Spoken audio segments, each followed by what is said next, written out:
the moment you've all been waiting for. It's time for the Steak for Breakfast Podcast. It's Friday, May 9th, 2025, and this is the Steak for Breakfast Podcast, episode 586 and 587. Make sure you subscribe to the show. It's available across every downloadable podcasting platform. Find us on Apple, Spotify, iHeart, Samsung, or Amazon Podcasts. Check out the Steak for Breakfast link tree to take a show's Instagram, our latest Substack, and verified accounts on X, Getter, and True Social. What's up, everybody? Welcome to the first of two big Friday editions of the show today. I'm Roan. I've got Alan Jacoby with me, and as always, there's lots of breaking news. We kick off our coverage of Appropriations season up on Capitol Hill with some highlights from inside the committees in the Capitol. We'll check in on the Democrats as their never-ending quest to gain relevance rages on. President Trump inks the first new major trade deal for the United States with our longtime allies, the UK. And America gets its first pope. Deportations are on the rise, and the Trump admin makes another push to end the war in Ukraine. We've got a great slate of guests coming in here today as well. South Carolina Congresswoman Nancy Mace will be joining us. For the first time, we'll be sitting down with David Sentner.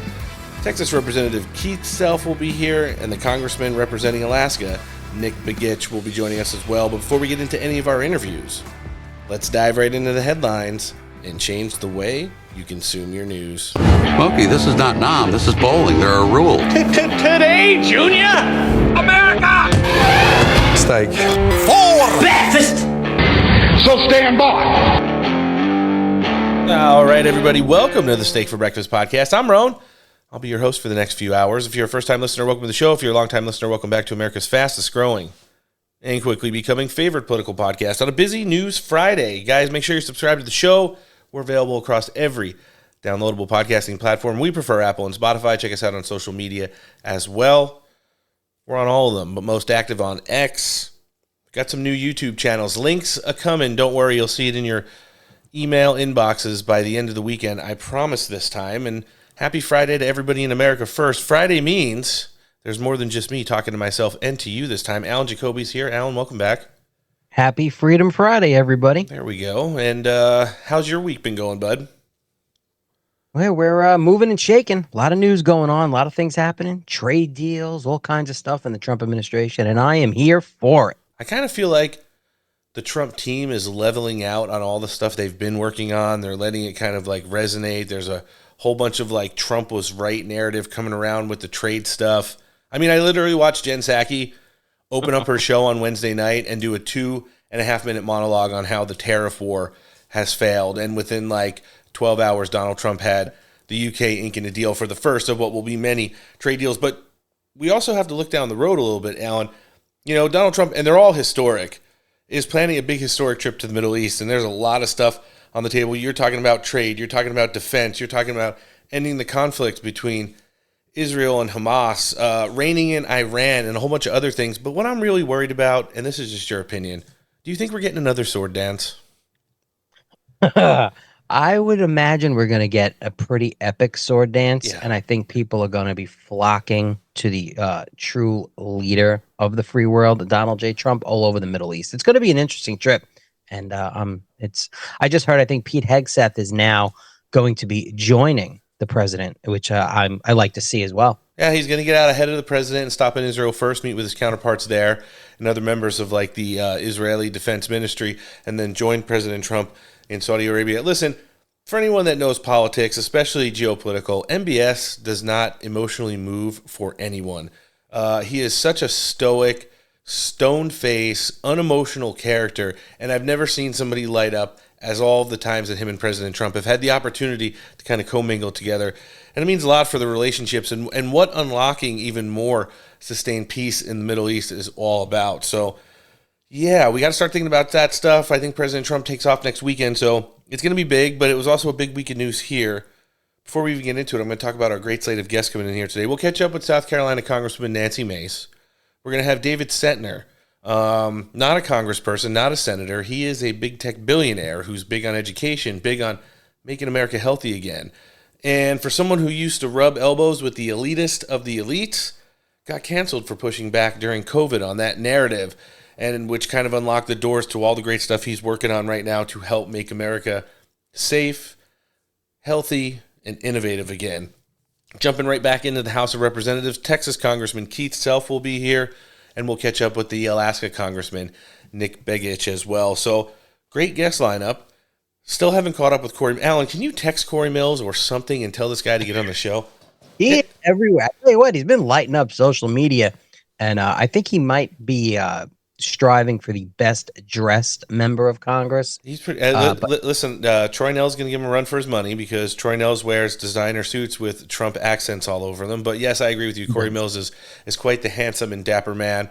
Every time I see him, he's at a fundraiser, he's at a speaking event, he's in the Middle East and doing all this crazy stuff. So we will get him on the show soon.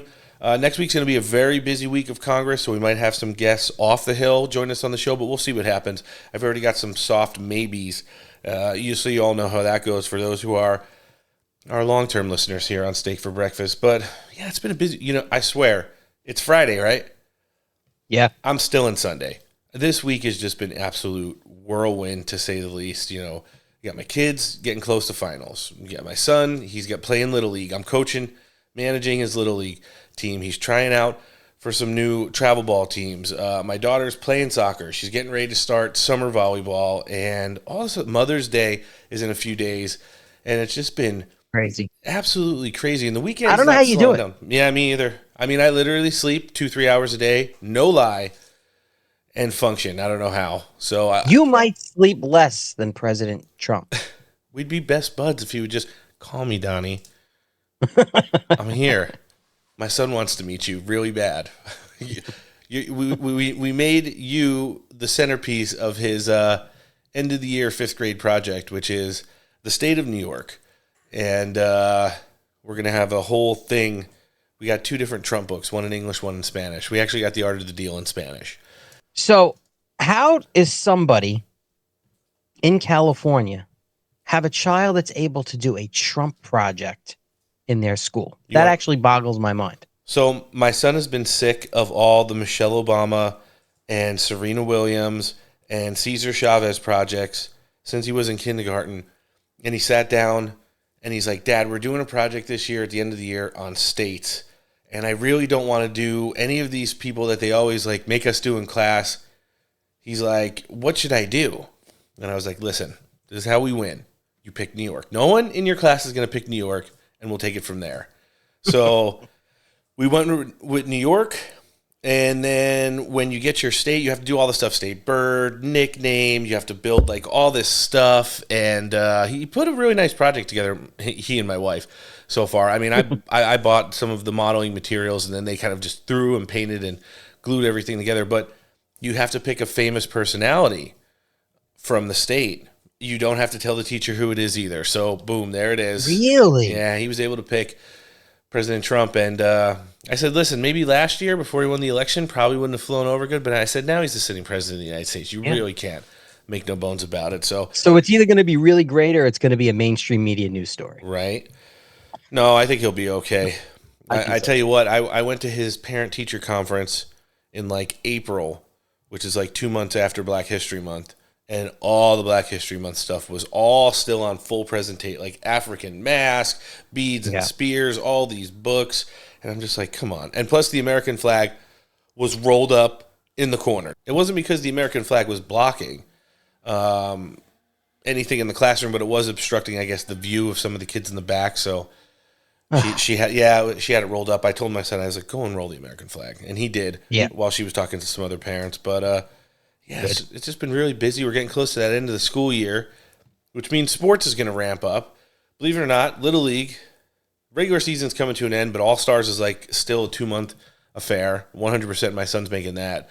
Like I said, my daughter's doing summer volleyball, club soccer right now, and they're already starting football workouts. They got the first football workout on Mother's Day morning at 9 o'clock. So, wow. Yeah, no sleep. Wow. No sleep for me, no rest for the weary, but we'll get it done. And like I tell my kids all the time, if they sucked at sports, they wouldn't play them, but they're good, so they play them. There you go. Jumping into this here, let's get into our first topic. We're going to kick off our coverage of appropriations season, something we always love here on Steak for Breakfast. Makes for some of the best committee work. Over the course of the last 4 years, it was Republicans trying to hold the line and the Biden-Harris administration accountable for all their reckless spending, green new crap, and all the regulations that, kind of slowed the country down to a crawl following the coming out of the pandemic and things of that nature. Now, we see a lot less money wanting to be spent, but at the end of the day, will they be able to get there?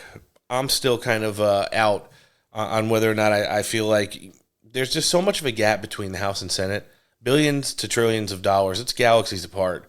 I do feel like they're going to meet in the middle-ish, but closer to what the House wants, but I still don't think it's going to be enough. Alan, you live in a SALT state. You saw basically all of your representatives over the course of the past 24 hours reject what the House wanted to put into the reconciliation package for SALT. Why don't you explain to our listenership before we jump into this real quick? Because that's going to be a hot topic that comes up between now and Memorial Day when they're trying to get this reconciliation package done for President Trump. So the SALT caps are important to New Yorkers, especially where I am on Long Island, because we pay the highest property taxes, other taxes as well. I think in the country, New York and California, as well, Ron, yep, being in California. But there has to be, especially in New York, a way to expand the state and local tax deductions, obviously known as SALT. It's important. I know the House is always divided on it. They need to do something with a $10,000 cap. SALT on the SALT deduction. I believe it's $10,000. They propose it's 10 right now, but they propose 30. Right, and I know it's a make or break issue for a lot of Republican lawmakers, especially in high tax states like, again, New York, New Jersey, yep, California, and they have to come up with some sort of negotiation. The party leaders on a compromise. So again. If Elise Stefanik, Andrew Garbarino, Nick LaLota, Mike Lawler, they have to find a way, and I know that that's what they're working on, is to lift the SALT cap, like you said, to I believe, which is $30,000. But I don't think they're on board with that. Nope. I think they think it's insufficient. Yeah, is what I'm gathering, and they want it more. Long of the short of it is, the blue state. I call it the blue states. California, New York, historically, again, pay the highest taxes. And what's the alternative? Just, hey, throw your hands up and move? I mean, that's what a lot of people are doing. You cannot, on Long Island, where I live, you cannot raise a new family, buy a home, and live on Long Island. You can't do it as a young family unless you're coming from some sort of generational wealth. Yeah, it's not all those older classic Italian movies anymore. You're not allowed to live in those neighborhoods. You're priced out. Same thing in Southern California. I've lived in 3 of the most expensive states to live in throughout the course of my life. Connecticut is where I did some of my schooling, most of it. New Jersey is where I was born and raised. I currently reside in California. But, having experienced places like Florida and North Carolina as well, there is a big difference. And it's eye-opening. I get it, and it's hard too, because then you get the largest delegations of the Republican conference all kind of battling up against each other, because you have New York, which has a ton of reps, California, which has a ton of reps, and they're going up against the states that don't want the cap raised, and that's Florida, Texas, Oklahoma, and states of that nature. So, it's going to be interesting to see, but we're going to be talking about budgets and appropriations right now, seeing what we could do in regards to that moving forward and for President Trump. First clip I've got is one of our favorites here on Steak for Breakfast, the Treasury Secretary, Scott Bessent. I pulled a portion of his opening statement. Let's check it out. We believe that the United States should be the premier destination for digital assets, and as members of this committee and the Senate are attempting to do, create good market structure around that, so that U.S. best practices are used around the world. And that's really the point, right, is having American U.S. best practices to sort of set the pace for others to follow, rather than us trying to fill in the holes that others that may be created as others set that pace. Yes, sir. And also that digital assets are an important source of innovation that will drive that can drive usage of the U.S. dollar around the world, as with stablecoin legislation, there is speculation that there may be up to $2 trillion of demand over the next few years for U.S. government securities from digital assets. It's wild how the Democrats absolutely killed that crypto bill that was filibustered in the Senate. You know, that's like one of the honest-to-God pieces of bipartisan legislation that's gone through the House and made it up to the Senate since President Trump came back to office. I think crypto and all things related to it pretty much doesn't have a party affiliation. I think there's probably plenty of Democrats who have Bitcoin and digital assets in whatever way, shape, or form they're doing their mining and stuff like that. And then just to see Democrats come in, and because this would be a win for President Trump to, kill the bill. It's just interesting to see. I don't know what foot they're going to have to stand on outside the fact of they're going to say how many injunctions they were able to get, partisan federal judges to do, and then they're going to say they resisted Trump. And that's basically the only things they're going to be able to do. You know, I know there's going to be at some point legislative victories for the members of the Republican conference on both sides, upper, lower chamber. But at the same time, Democrats are just continuing to back themselves into a corner.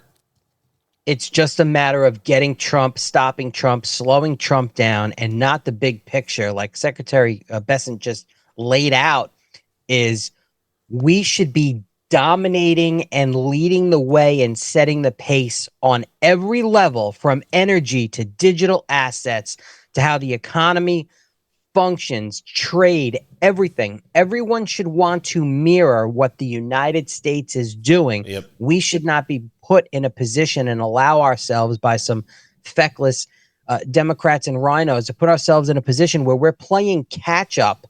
We should not be catching up to China's investment in our military and allowing them to dominate on the world stage militarily. And we should not be allowing other countries to dominate financially, again, economically, with digital assets and other things like energy. It's just we are America, and we need to dominate everything. That's just the bottom line. And there are people out there that don't want that to happen solely because Donald Trump is at the helm. Yeah, it's the truth. And like I'm going to play for you guys next, Bessent's appropriations hearing quickly went off the rails as the Democrats took the full amount of their time to, well, I'm not going to spoil it for you, but I'm sure you won't be surprised after hearing the clip. Let's check it out.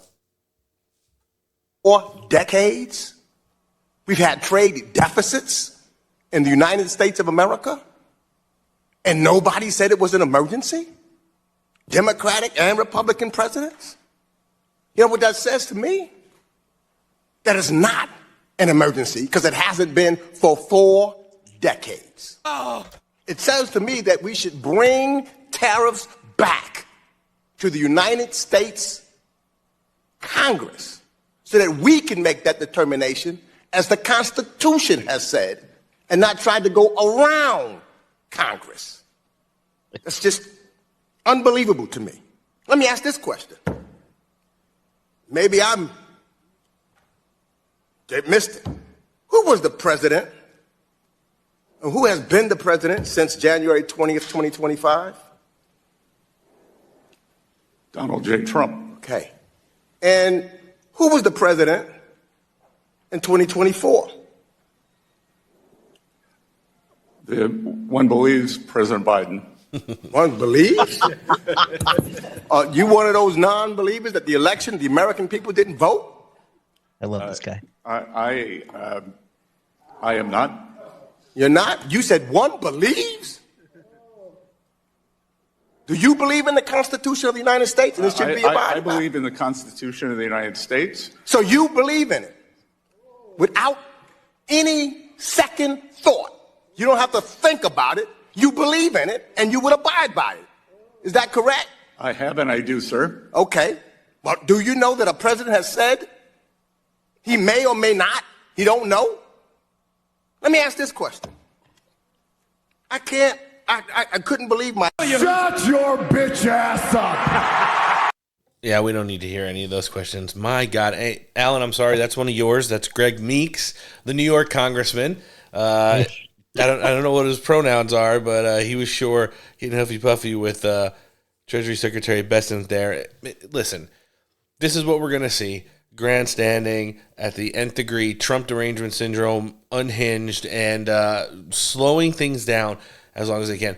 For as much as we've had so many reps come on in the past couple weeks and talk about the markups process after the budget resolution passed right before Easter and talk about how the Democrats are slowing things down, it's going to be 10 times worse in the Senate. Just think about how many people aren't confirmed still for the Trump administration. And we're about to head into, the summer of the first year of his second term. Just imagine what they're going to do when they have the reconciliation. Listen, there's nothing the Democrats could do to stop the eventual vote, but they can use all of that big, beautiful time they have. I think it's like 12 hours or 24 hours per item and up to 72 hours per a certain amount of things blobbed together. It's going to be bad. It's going to be bad, and we will be hearing about the swift end to democracy in the form of reconciliation coming down here in the next few weeks when that thing gets back up to the Senate. What do you think, Alan? Yeah, you're right. And, this guy and among others in Congress, they want to talk about having this tariff power and taking it away from the president of the United States. And these morons can't pass a budget, can't get their spending right. It boggles my mind that we put the power of the purse in the control of these, well, with their pronouns, retard. Yeah. That's what they are. I don't... Do you really want these clowns to have the ability and the power with all of the scams that they pull with insider trading and special interest groups to have the power to set tariffs and negotiate tariffs with other countries, especially over the president? Countries that are getting kickbacks from. I'm glad you brought up the R word. We love it here on Steak for Breakfast because the next clip I've got, and this is just another example of it. House Judiciary, in addition to their appropriations, was also going through a hearing this week where they hosted the entirety of the delegation of USA fencing. And I know you saw parts of that, but it wound up turning into, the Republicans trying to hold them accountable for blackballing this girl who did not want to compete against a boy. And at the end of the day, when the Democrats had their time, it was just the most overt promotion of the trans agenda that you will ever hear in your life. Here's our favorite retard here on Steak for Breakfast, Jasmine Crockett, playing her newest game, Trump or Trans. Let's listen. Miss Gosgraves, I want to play a game. It's called Trump or Trans. You ready? Okay. So I'm going to ask you a question, and I want you to tell me whether or not it is Trump or trans people that are responsible. You understand? Got it. Okay, very good. The first one, gutted medical research. Trump. Kidnapping Americans and sending them to foreign countries, a.k.a. deporting them. Trump. Driving us into a recession. Trump. Increasing the cost of everything. Trump. Waging an idiotic tariff war. Trump. Harming farmers. Trump. Ignoring the Constitution. Trump. Proposing to take away Social Security. Trump. Cutting health care. Trump. Firing government workers who keep our country safe. Trump. Encouraging an environment of hate and divisiveness. Trump. Thank you so much. This committee could be engaged in actual oversight of fraud, waste, abuse, and mismanagement. So let's talk about waste. Like Trump's plan to spend almost $100 million for his little birthday parade. You're a nasty person. How dare you talk about the USA parade that's coming down the pike on 4th of July? I think I'm having a stroke. We all just lost a couple IQ points, I tell you that much. No, it's embarrassing, but you want to know what? I want them to keep doing it. I want them to keep doing it because these are the people that apparently are going to be carrying the party on for the weeks and months and years and decades to come, and I say bring it on because we'll be just fine as long as we have people like Jasmine Crockett and Greg Meeks and all of these other all-stars during these committee who want to stand up and just look like complete retards. I don't know any other way to describe it, but that's what they are. And Ron, I played it. I played a clip of Jasmine Ghetto Rat Crockett to somebody. Okay. Who's not really plugged in on politics, and I said, "Hey, listen to this." She was on a podcast and she was going like something like "baby, baby." She sounded like a complete moron. And the person I played it for, he says to me, is that Nicki Minaj? Which rapper is that? He says, no, that's a United States Congresswoman who happens to be a lawyer out of Texas. Did not believe me. I had to pull it up and show that this retard, Jasmine Crockett, was in fact an elected member of Congress. You lose faith really quick if you're not in the know and you see that as a representation of government and you're like, well, what's going on? Yeah, I never thought I'd be challenged to restrain myself from having that Don Imus moment here on Steak for Breakfast. But every time I hear her and watch her and see, I know she's central casting because I've seen clips of her for years when she was in the Texas State Senate, not acting like this, acting like a normal person, and not this persona that's been cooked up for her to try and, pump up the base and stuff of that nature. But yeah, I get pushed to my limits with her sometimes, and there's two different kinds of embarrassment. She's on that side, and then there's like the mainstream side of it. We all remember our great friend here on Steak for Breakfast, Democrat Senator Chris Van Hollen, who went down to stump for the release of the deported El Salvadorian MS-13 gang member, wife beater, human smuggler, you name it, he's done it. And he had a back and forth with DHS Secretary Kristi Noem, who was talking about her appropriations up on the Senate side yesterday. Let's check this out. Are you taking any action to facilitate his return, or are you not? This administration is following and complying with all federal court orders to make sure that we... So you are, because the court ordered that you facilitate his return, so you are facilitating his return. Sir, Senator, thank you for the question. But what I would tell you is that we are following court orders and that your advocacy for a known terrorist is alarming to me. Madam Secretary. It's alarming to me because he's a human smuggler. Madam Secretary, I'm going to have to reclaim a terrorist, and he's not a U.S. citizen. He's a citizen of El Salvador, and he's home. If he were to come back Madam here, Secretary, we would take him immediately. All right, back I'm going to have... So you guys starting to get like the theme of where these things are going. Amazing. When the Republicans have the floor, it's a little bit more appropriate. It's driven around money, maybe even some narratives. But when the Democrats are on the floor, it's just going to be like the worst parts of the resist Trump movement. And you can expect nothing short of that moving forward. I mean, I honestly think Kash Patel knew what it was going to be like, so he decided to show up at the FBI appropriations hearings without any fucking budget. Like, they asked him where it was, and he's like, I don't have it. And they're like, well, where is it? And he's like, I'm working on it. And they're like, so you came to the appropriations hearings, you're the head of the agency, and you don't have an appropriations for your budget? And he's no. When are you going to get it to us? As fast as humanly possible. Right. You're not allowed to do that. And he's like, well, you guys aren't allowed to do a lot of stuff, but I've watched you guys do it for a number of years. And then they went into the whole weaponization and stuff like that. So, yeah, you got to kind of hit them below the belt and give them a little bit of a shock to the system.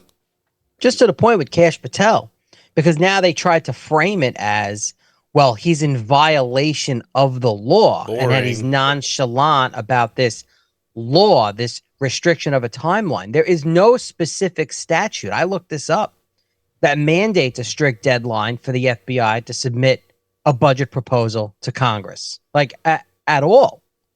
You have the Budget and Accounting Act of 1921 and the Congressional Budget and Impoundment Control Act of 1974. That just outlines general requirements for federal agencies to prepare it and submit the budget requests, but they don't specify a precise deadline or any penalties for the FBI or any other agency in the federal government for failing to submit the budgets for a particular date. But the left is running with this. Kash is violating the law because he's a Trump loyalist and he's breaking the law, and he's not. That's the thing. It's like I've said it for years here on the show. These Democrats, they think, especially the senators, like they're the presidents of their own states. And they in some kind of like weird federalist version of the multiverse have the same powers as a president does. And I mean, when you want to see like an elitist response pulled out of them, it's when you don't do the things that are, I mean, how many times did we see these people? They came up with no budgets. They came up with no answers. Sure. Alejandro Mayorkas, every time he came to congressional committee, never had any of the data. You know, it's almost embarrassing to have to listen to these guys operate in the way that they do, but it's just become the standard that America, unfortunately, has had to deal with. We're going to jump into it right now. This is going to be the start of Kash Patel and Rep. Madeline Dean representing the great state of Pennsylvania, unfortunately. And let's give it a hear and see what she had to say to our favorite FBI director here on Steak for Breakfast. As you and the president continue to weaponize and investigate his perceived enemies, as you follow this blueprint, when can I, a former impeachment manager, expect the FBI at my door? Ma'am, you want to know who was targeted by a weaponized FBI? Me. You want to know how and why? Well, you want to know what I'm doing to fix it? Let me move on. Well, you should read the book because there's no enemies list on that book. There are people that violated their constitutional obligations and their duties to the American people, and they were rightly called out. And you should give that book to every one of your constituents so they can read about it. I won't be doing that.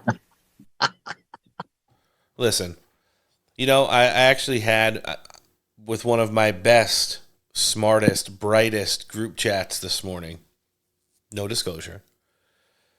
You know, they were on Kash Patel and Pam Bondi, and people just need to realize, since the pandemic, there's been a narrative set up of law enforcement coming in and presenting to the American public like a cinematic ending to a lot of things that people want to happen. Including like these mass arrests and perp walks and major convictions. And, you know, I was like, they were saying like Pam Bondi's like, you know, she's either biding time or I forget. There was like, and I was like, explain your argument. And they're like, oh, this, that, and the other thing. And then somebody like chirps in, yeah, like people like George Soros and Bill Gates. And my answer to that was endless money, endless lawyers.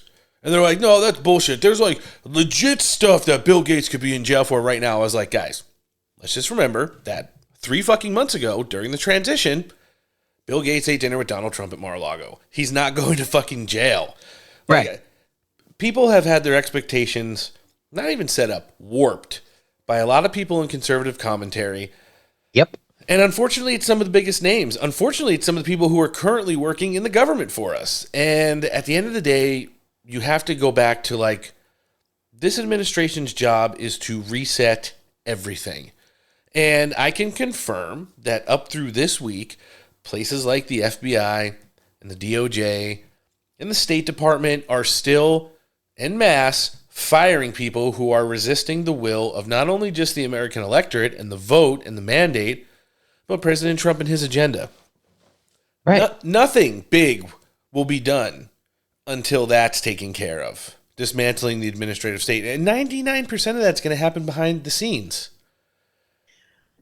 The DOJ and FBI announced this week they arrested 200 pedophiles since They don't Bondi. care about that, which is, it's wild that they don't care about that. Real people who hurt real children are now in jail because of Kash Patel, Pam Bondi, and the great work that they're collaborating on. But they much would rather that like Bill Gates gets like publicly hung or George Soros gets like thrown off a building and like all of these things that aren't really going to happen because a lot of these people who are like the big bad villains of everything during the Biden administration, whether it had to do with censorship, whether it had to do with deplatforming, whether it had to do with J6, whether it had to do with anything, are now in a lot of contexts working alongside the president. You see Zuckerberg there. I already mentioned Bill Gates. And there's a lot of other big tech billionaires and oligarchs who have decided to give up the fight and not resist, and even if it's quietly behind the scenes, support President Trump and the America First agenda, or just get out of the fucking way so they don't obstruct anymore.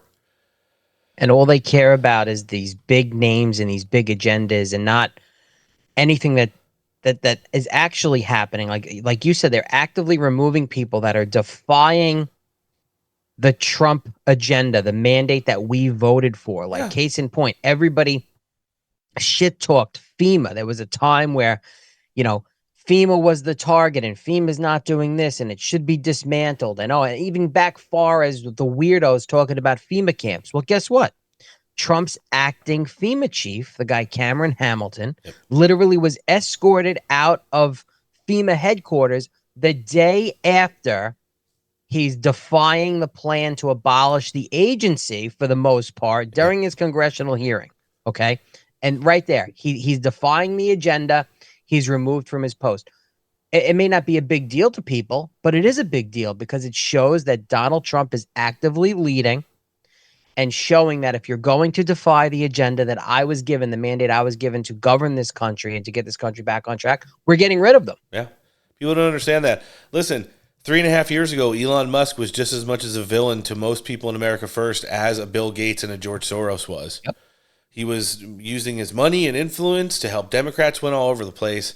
And, a lot of people who were, outside of traditional media, but still have an extremely large and loud voice, were using the whole Neuralink thing as, kind of a window to open up and continue to make his life miserable. I mean, Elon Musk literally said uncle and then came over in probably the greatest redemption arc I've seen in modern politics. But the fact of the matter is, for these people who are just so hung up on all of these like storybook cinematic endings happening for all of these bad actors, like, you just have to get it through your thick skulls. People like Nancy Pelosi and Hillary Clinton and the Obama, like, those people aren't going to jail. They're not having end of World War II style trials up on Capitol Hill and all. It's just not going to happen. What you want to happen is for the administrative state to get dismantled forever and for it to be rebuilt in a way that works finally for the American people. Like I said, Pam Bondi and Kash Patel doing a dual announcement saying that they've apprehended, since they've taken over the reins at their respective agencies, over 200 pedophiles, gotten them off the street, off of abusing children, and into prison is huge. Nobody cares. Tremendous. Everybody wants the Epstein list. It's like, I've said it before and on this show. Mm-hmm. If every single thing about the Epstein list came out today, who's really going to jail over it? Like, what people are going to corroborate that aren't dead, that aren't paid off, that don't want to live a normal life and not be thrown into that spotlight again? There will be very few people who said, I feel completely fine about making my life completely public, all for the sole fact of it just doesn't work that way in the real world. There was a lot of people who were saying Kash Patel testified under oath at the Senate Judiciary hearing for Appropriations the other day that Jeffrey Epstein literally did kill himself. He said the evidence that he's seen suggests that he hung himself in a New York prison. Whether or not that's the truth, that's what the FBI director said earlier. Everybody's like, oh my God, Kash Patel's bought and paid for it. You guys are all retarded. Yep.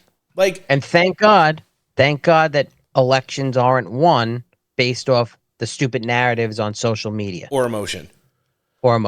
It's the truth, because, I'll tell you at the end of the day, and listen, all of these people that I'm mentioning on both sides are a little bit at fault because they all kind of fed into the whole good versus evil narrative. But you have to understand something. Good won on November 5th of last year. The only way good wins at the end of the day is if we trust them to get the job done that they promised to do for us. And if they don't, we have to go and continue this evolution on in that direction to make sure that it does happen for us. Right. We showed the entire world that the American vote and our individual voices still matter. Because when you saw what happened at the end of 2020, there's not a fucking way that Donald Trump should be the president of the United States. This man has overcome every odd, including almost losing his life a couple times to get back where he is.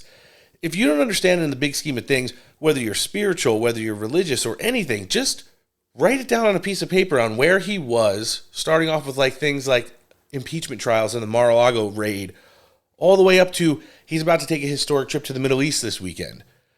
It's an arc like we've never seen before, probably since the inception of this country. I mean, some of the upset victories that Washington had, which led to the eventual formation of the Republic in the United States, they're probably on the same level as President Trump's return back to the White House after almost losing his life and getting kicked out in the manner that he did, fraudulently. Yeah. I think if you take any politician in American history or in our adult lifetimes, whatever, both Republican and Democrat, the moment their home was raided by dozens of federal agents, like Donald Trump was, you would never see them again politically. They would crawl under a rock, they would disappear, and they would go radio silent for at least maybe a decade. Sure. Until they try to resurface to write a book or make a stupid attempt on trying to get into politics again. Nobody has the ability to overcome and be as resilient as Donald Trump in American politics. He's built different, and we will never, ever, ever see something like that again. Ever. There are so many people who don't understand, can't comprehend, or are just spoiled to understand how close we were to losing all of this. Like, literally. If Donald Trump didn't win last November, it was over for this country. We would be the European Union within a decade, if not sooner. And the Biden administration was a complete preview of what that might look like. Open borders, destroyed economies, like ridiculous inflation and prices of everything. You had all of this massive trade imbalance. You had wars starting all over the planet, and the USA not being able to step in like they had done for centuries and stop it with just our presence there. You see how hard it is to get President Trump to get, Ukraine and Russia to the table to hash this out right now? It wasn't like this in his first term, and it was the standard that was allowed to be normalized under Joe Biden and Kamala Harris that has gotten us to this point. And there's, probably people in Russia that are telling Putin, try to wait it out and see if he breaks. Let's see if this is a different version of Trump. And the same thing in Ukraine. They don't want to give up that folk hero known as Zelensky. They don't want to give up that narrative. So, it's one of those things where you really have to appreciate the work that's being done. And getting back into the thread of what we're talking about here, but you got to thank God every night when you go to sleep that you have actual fighters like Kash Patel who went through just as much as the ringer as anybody else did alongside President Trump over the course of the 4 years that he was out of office. And I'll tell you what, he let the Democratic Congresswoman from Pennsylvania have it. Following up on the clip we just played, let's check it out. We should worry more about your lack of candor. You're accusing me of committing perjury. Tell the American people how I broke the law and committed a felony. Have the audacity to actually put the facts forward instead of lying for political banter so you can have a 20-second donation hit. The answer is both. I believe that the answer is you're failing, not me. Play my time. Go ahead.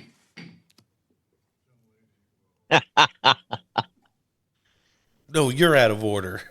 Mr. Patel, I believe that the members of the FBI, Patel. and I know many of them, many retired, 38,000 people, as you say, it's a little less than that now, deserve the very best, deserve extraordinary independence, deserve freedom from the fears of being investigated, the freedom of coming forward to make sure they're doing their job. And I'll end with this, that I think it's interesting that in your proposal today, you find yourself at a gulf of difference between you and the president. I wonder how you will resolve that. Will you go to the president and say, we need $11.2 billion, not what you cut out of here? You're asking for more than $1 billion than the president's request. Are you going to go to the president and straighten out that gulf? I'll do what I've always done and represent the American people, defend this country, and make sure the Constitution is always upheld and the FBI is never weaponized. Maybe you should do the same. Ooh, got her. That was So good. you agree with the president when he says he doesn't know if he should uphold his constitutional duty? If you want to just keep putting words in my mouth, the TV cameras are outside. I thank you. I yield back. Again, this is an unserious. Absolutely love it. And the only people that they see as unserious are those moron members of Congress like this hairbag sitting there talking to Director Kash Patel of the FBI like that. I don't know how you heard it, but I mean, I definitely heard a little bit of Gotcha, bitch! in there as well. Man. Yeah. It's mind-boggling to have, I don't know where these, like, I want to know what Jasmine Crockett's district looks like, because I have, like, a vision in my head, but it can't be that Dallas, bad. right?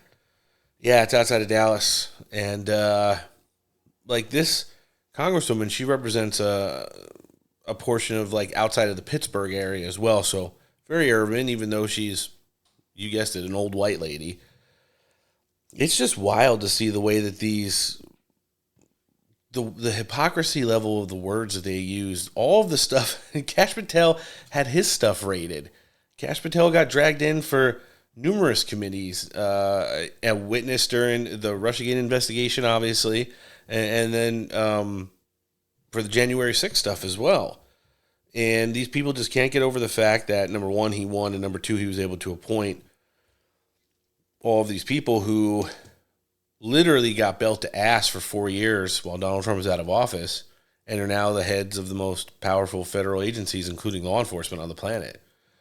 You know, even like the last couple times I talked to Kash, I mean, I don't even want to bother him about this shit. I did tell him thanks for blowing her up But I mean, we talk more about the Stanley Cup playoffs right now because he's a hockey junkie. Oh yeah, more than anything. We're both hoping that Edmonton loses and that Vegas can pull it out. But right now it's 2-0 Oilers. So I mean, the Oilers do have that one gal who really loves the team when they score goals, if you know what I mean.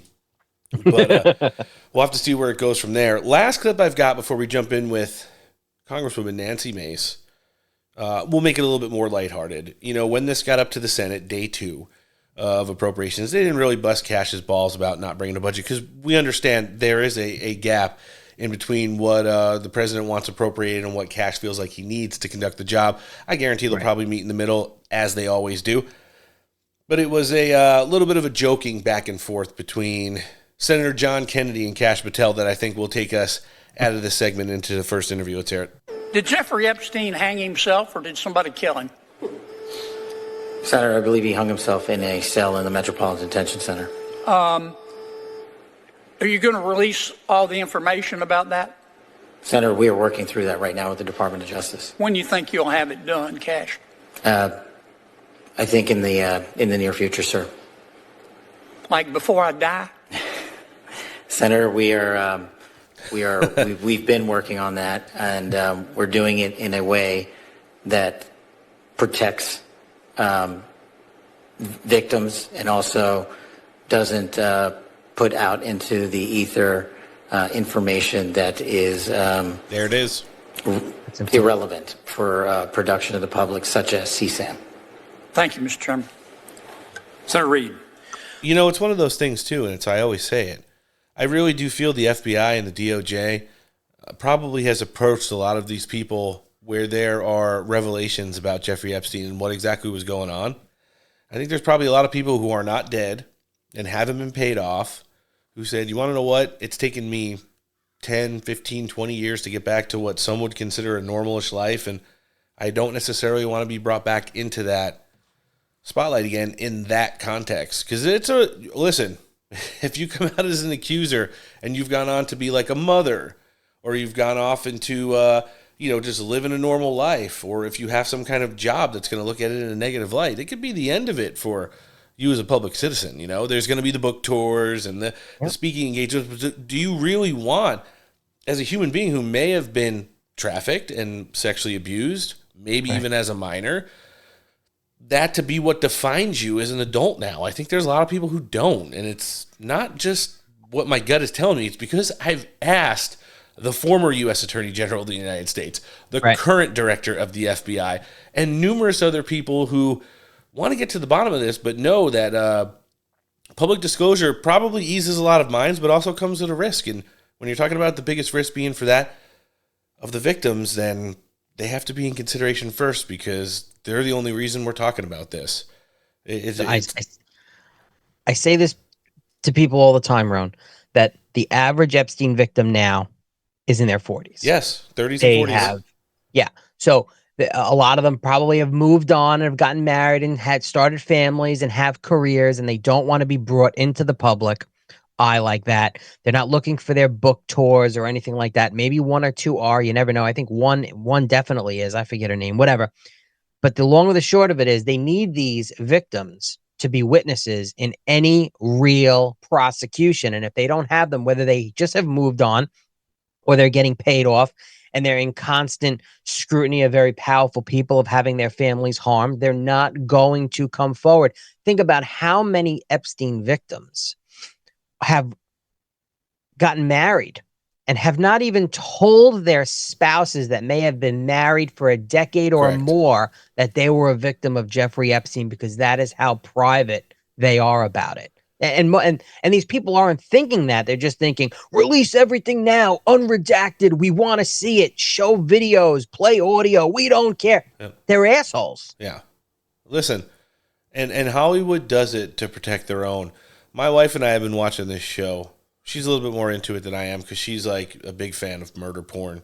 Like everything that South Park episode was about, like embodies my wife and my mother-in-law. They just watch that shit religiously. It's like, oh, Susan was like the head of the PTA, mother of four, and a very loyal wife until she wasn't. And I'm just me and my wife were into it too. Yeah. So we're watching this show. It's on one of the streaming platforms. I think it's called like Smiley or something. It's about a serial killer who killed people, obviously, raped and murdered them. And long story short, his daughter did exactly what you just said. Moved on, moved away, got married, had kids, normal life. She was like a hair and makeup person. And then, long story short, they find out that she is the daughter of this person. And through a whole bunch of other stuff that's kind of irrelevant, she becomes famous again. And what the there is that it affects the life of her husband. It affects the life of her 2 small children. Yep. And yeah, it's like one of those things where you have to take into consideration all the factors, most importantly, the victims, and why we probably won't ever get mass public disclosure on this. I think there was a point a couple weeks ago when they did this stupid ass binder thing. Yeah. That this has become so annoying that somebody from the Trump administration, or maybe even the president for himself, and again, I don't speak for him, probably said to those 2, Cash and Pam, fucking do something about it. Like, everybody's clamoring for the shit. It's all I see online. People ask me about it every time I'm out. So I think they put that together as kind of like an appeasement to the people. But again, when you're talking about that real public disclosure, I don't think we're ever going to be there. I really don't. No. So it's not lowering your expectations. It's try to start understanding the things that are really important moving forward that we need to do to get this country in so many different components back on track, as we've kind of outlined for you here in our first segment today. We're getting ready to jump in with South Carolina Congresswoman Nancy Mace right now. But before we do, how about a first check-in with one of our partners? I think it's time we had a conversation about a good night's sleep. Pillow King of Minnesota, Mike Lindell, and the apparatus known as the MyPillow family has been cranking out savings down at MyPillow for over 20 years. And for the first time in 20 years, they've changed the long-standing MyPillow and now have the MyPillow version 2.0. You enter promo code STAKE at checkout, you're going to get buy one, get one free. In addition to that, they've got great savings on all things like MyPillow dog beds, the Air Lindell version 1 and 2, My Slippers, and Giza Dream Everything. If you're more of a morning person, they've launched My Coffee. It's available in the bean, the bag, and the pod. When you enter promo code STAKE here, you're going to get 25% off your order or 50% off when you make it a monthly subscription. MyPillow.com/stake for anything sleep related. If you want the coffee, MyStore.com/stake, or you can always talk to a qualified pillow representative. 1-800-658-8045. All right, joining us first on the show today, this big Friday edition of the Steak Breakfast Podcast. She's the Congresswoman who represents South Carolina's 1st Congressional District, which means we're welcoming back Congresswoman Nancy Mace. Thanks for coming on the show. Yeah, thanks for having me. Always a pleasure to host. Listen, want to get into something that's definitely in your wheelhouse. How is the never-ending fight to continue to protect our women and girls? Everything from sports to the bathrooms to the locker rooms, you name it. You're at the forefront of it. You're going through it every day up in the halls of Congress, and I don't think anybody's been more outspoken on this issue than you, Congressman, at least in the last couple of sessions of Congress. No, that's right. In fact, we had a hearing with Marjorie Taylor Greene this week on oversight, and the Democrats in that hearing, we were talking about banning men and women's sports, and the Democrats in that hearing said it was a waste of time protecting women and girls. And so the outrage from the left, protecting 0.5% and forgetting and ignoring women and girls and our achievements, it's truly disgusting. But what I want to do is give them a microphone louder than ever and let them scream from the rooftops how they don't care about women. And conservatives are the ones protecting them, and we have to make sure that the American people know that women know that, and continue to garner their support, because we will get it if we continue to protect them as hard as we are right now and fight for them. You are 100% correct. I watched part of that hearing where they had some of the admin from the USA Fencing. We know that's one of the latest instances where an actual girl stood up to this entire narrative and movement. Yep. And God bless her, first of all. But just to hear this guy and the other so-called experts come in there and try to unpack this narrative that, like, I would have to say close to 98, 99% of America is just not on board with. How is this becoming quickly, again, heading into another election cycle now in just a couple months, another hill that the Democrats want to, figuratively, of course, die on? Yeah, well, the chair of USA Fencing, I tried to get him to apologize to Stephanie Turner for the way that she was treated by USA Fencing, and he refused to do so. Yeah. Like, we know that real men protect women, and he's not a real man. And USA Fencing should be ashamed for how women are treated, especially Stephanie Turner. And they're hiding behind the guise of, oh, well, she was given a black card for not participating or whatever. She wasn't participating because she didn't want to fence a man. Yep. And they forced her into that situation, and they won't take any responsibility for it either. But the left, they want to say that they protect women, but they don't get to say that anymore because it's a complete and total lie, and it's shameful the way that women are treated. And there was another witness in that hearing too 2 days ago where she says she's a feminist and defends women's rights, and she couldn't even define a woman. And it's just like, it's wild. This is science, this is biology. If you can't defend, if you're a defender of women's rights, maybe you should learn how to define one first. But they can't do that. And these are the same people who say, believe the science. They only want you to believe their whack job, crazy, lunatic, insane science, which is not a real thing. I think you've got all their pronouns lined up pretty well there. Listen, you want to talk about getting back to common sense. I do want to touch on real quick, post first 100 days for President Trump, it's been highly successful. The 200 injunctions and temporary restraining orders he's earned so far in court just says at how fast this administration is moving at a breakneck pace. But when you talk about things that he promised that were going to be changed on day one, even though everybody and their brother said it wasn't going to be, that's border security. The border has been locked down. We're rounding up criminal aliens from all over the country. Every single one we catch, it just seems to be another example of how Joe Biden and Kamala Harris just let people run rampant in the streets of America, causing the most heinous of crimes. When you want to give a little armchair quarterback in and Monday morning quarterback on the President Trump's first 100 days and how important the next 100 days is going to be for America as well, what do you have to say? He is the greatest president in American history. What he is doing right now to turn back the tide of what Biden and Obama and even some Republican presidents have done to destroy our country. Sure. He is turning it back, and he's putting the American people first, and that's what matters. And that's why there was a mandate, a historic win for him in November. But look, he's already arrested more than 600 Tren de Agua members. They're arresting cartel, like Sinaloa cartel, the most violent offenders. They're getting rid of them. Maryland men are gone, MS-13, all that. But, these criminal illegal aliens, they're everywhere. I mean, even in South Carolina a couple weeks ago, we had 3 Tren de Agua members arrested. I mean, it's not just border states, it's not just blue cities, but they're literally everywhere. They're like cockroaches. They're everywhere. No, it's the truth. And, Tom Homan was on the news earlier this week saying that, listen, they've already shipped out over 100,000 of these criminal illegal aliens, and you can't wait to get the next 100,000 out right behind them. How do you feel? Incredible. Yeah, it's amazing. Changing the way, I definitely think a lot of the success, especially in the immigration, has to do with a little bit of changing the way we address these things in the second Trump administration, the way Congress is supporting the president as well. Now, when you heard this week that they changed the CBP One app, which was the Biden-Harris flights, into the CBP Home app. And now there's like a cash incentive as long as you're going to self-deport once you confirm that you are out of the country and leaving. And this saves the American taxpayers like 75% of the overall cost, because to catch them, to house them, to process them, and then to fly them, the fuel and the planes and the security on those planes is like the biggest component of that. You're saving the American taxpayers so much money. Oh, 100%. I mean, he's been very creative. And, now he's talking about a gold card, letting, smart ones, successful ones into the country. Like, if you want to follow our laws, there's a way for you to get here, but you have to follow our laws. And the way that they're being creative and self-deporting and deporting them has been incredible. I never thought I'd ever see this day happen. And he's doing it. He's made good on every promise he made. And then some. He's standing up for us.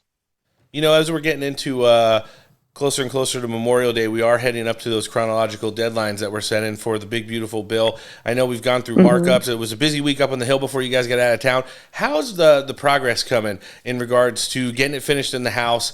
And, when you go to these committees, Congressman, and you see the Democrats offering like legislative measures when we're working on a budgetary thing, which is reconciliation, in addition to all the grandstanding that they're doing, how does that not show the American people that they are, number one, not serious about getting this country back in the right direction, and number two, all they do is have Trump derangement syndrome, and that's pretty much it? Well, they're making fools out of themselves, and the bigger microphone we give them a megaphone, the worse they're going to do in the midterms, and the more Republicans can win. And I say we should exploit their weaknesses and take them to task over standing up for MS-13 gang members, standing up for trans, standing up for men and women's spaces in sports. That's not what women want. And we have to just continue to, I would give them the platform, man. Like, if that's what you're going to run on next year, good luck. But they've shown how insane they are, what lunatics they are. And I say keep it coming. We should use this to our advantage. And then on the big, beautiful bill, we're going through markups. So each committee in the House is working through the spending cuts that we promised the American people. I do believe there will be one beautiful bill, but we've got to have real cuts. I mean, we got to have trillions of dollars of cuts over the next 10 years or it's meaningless. We should codify what Doge is doing. We should codify what Trump is doing and make sure it's law and permanent and doesn't go away when he's after his term. So those are things we've got to work through now. We got to be serious about it because the time to go along, to get along is over. We need to put the American people first. And so we'll know in the next couple of weeks what that bill will look like. And how important is it? You know, a lot of credit is often projected in the media towards the leadership and a lot of the prominent figures within the party. But how important is it for all the members in the Republican conference, you know, outside of the maybe one or two votes who are just never going to be on any kind of legislative measure for President Trump, for you guys to continue to stick together? It was the method that showed so much success in the last election cycle, staying together and getting these reconciliation package done, codifying a whole bunch of the executive orders into law would be an excellent momentum method to propel you guys into the 2026 midterm election cycle. It sure would. But if we don't have significant spending cuts, it ain't going to happen. But, you know, they do need every single Republican to vote for the reconciliation bill. But again, I'm not going to have the wool pulled over my eyes and fake it till we make it. So we have to have real serious teeth and we have to have real spending cuts. What the Senate did a couple weeks ago was shameful. It was 500 billion cuts over 10 years. What are you even talking about? Like that's very, very, that's weak. That's lame, unacceptable and shameful. Yeah, worlds apart is a common phrase used. That was more like galaxies apart. You're talking about billions and trillions. And then and then some of the stuff you've seen, you know, over the course of the last week or so, the importance of continuing to, you know, revive that Americana, the things that President Trump tries to highlight. He's got his hand in so many different items right now. The NFL is coming back to the nation's capital. They're going to have the draft there in 2027. You know, I think he's using a little bit of the art of the weave when it comes to talking about refurbishing and opening up a CCOT-style Alcatraz again. And then he put Hollywood on notice that, you know, if they're going to continue to go all over the world and allow China to steal the IP and just the ideas and put out movies that are essentially the same with like Chinese actors, that's not going to happen anymore. There's going to be tariffs. There's going to be incentives to come back to the United States and essentially make Hollywood great again. Yeah, I mean, he's doing that with manufacturing. He's doing it with everything that he possibly can. He wants the American economy to grow, and he wants to bring it home, and that's what he's doing with negotiating these trade deals. How big is it for the UK to be the first one that was announced earlier this week as well? Oh, it's huge, and all these countries coming to the table and wanting to renegotiate their trade deals and tariffs with the United States. This is what a leader looks like, and it's Donald Trump. Doesn't America just need to let these things kind of play out? Because I was told by MSNBC just 2 days ago, Congresswoman, that the UK was getting ready to form a blockade and a coalition to stop President Trump and his tariffs. And they wind up being the first country that comes to the table to actually put ink on the paper and sign a deal with the United States. Yeah, they talk a big game, but behind the scenes, everyone's bending the knee as they should. Well, I know someone who doesn't bend the knee. That's you. That's why we always love catching up with you. We've got everything live linked in the show description today, Congresswoman, including a link to your congressional website. Sir. They can check out the newsletter. They can find you on social media at where? Thank you so much. Good to talk to you. This is the Congresswoman representing South Carolina's 1st Congressional District. Miss Nancy Mace, thanks for coming on the show. Have a great weekend. We'll catch up with you again soon. Yeah, you too. Thank you so much. I can hear your passion. I can hear your anxiety that the world is changing the way it has. And for a long time you believed, you said, I'm the man who can stop Donald Trump. Oh. And you did once. And in the end you withdrew from that election campaign at the last minute. It's a question you know lots of people ask you, Mr. President. Did you leave it too late? Should you have withdrawn earlier, given someone else a bigger chance? I don't think it would have mattered. We left at a time when we had a good candidate. She was fully funded. And what happened was, I had become what we had set out to do. No one thought we could do. And become so successful in our agenda, it was hard to say, no, I'm going to stop now. I meant what I said when I started, that I think I'm prepared to hand this to the next generation. It's a transition government. But things moved so quickly that it made it difficult to walk away. To get, and it was a hard decision, but regrets though. No, I think it was the right decision. I think that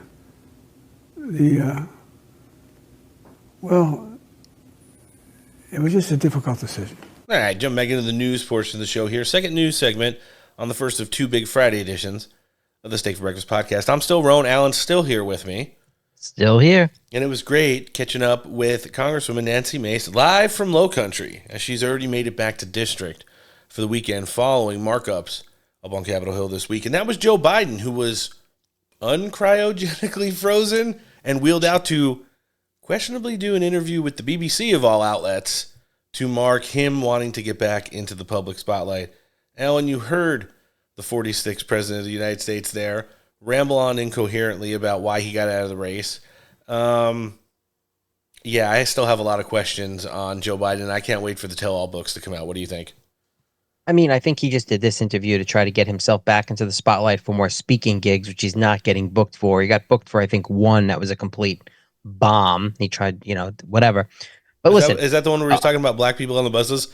Yeah, they call them colored kids. Yeah. They call them the colored kids. Yeah, I think with $300,000 for a speaking engagement, whatever it is, and he couldn't take the cue that the music was still playing. He just started rambling. But anyway, the regretful decision of him leaving, he didn't have a choice. We know he didn't have a choice. They forced him out. The party forced him out. It was a coup, and then they hijacked the Democrat nomination for president of the United States, and they gave it to Kamala Harris, and they completely just subverted their own constituency and their own voters, and they didn't care. And those people are such morons that they didn't even realize it, that they bought into the coup, that this is the best thing for moving America forward, right? Maybe into communism. But no, Joe Biden doesn't know what planet he's on, and now he's going to sit home while Jill has her new job in some think tank somewhere, drooling on his grandchildren. It's really sad. It is. It's been such an ungracious fall from grace for Joe Biden and his whole family. The next clip I've got, because he wasn't done there, so apparently there's like a Biden book tour that's kicking up right now, and he and the former First Lady joined the cows over at The View this week, where some people in hair and makeup said that Joe Biden actually kicks Joe under the table when she wants him to stop talking, and when he stops talking, she completes his sentence for him. And that's just come out over the last 24 hours. I thought it was pretty crazy to see. We're starting. I mean, I thought that she would have some kind of like a shock collar buzzer for him or something, but no, apparently it was just old school kicking under the table when she wanted him to stop rambling. Now, when you talk about why Kamala Harris lost in the last election cycle, again, it's because she was literally the most unelectable candidate in the history of this republic.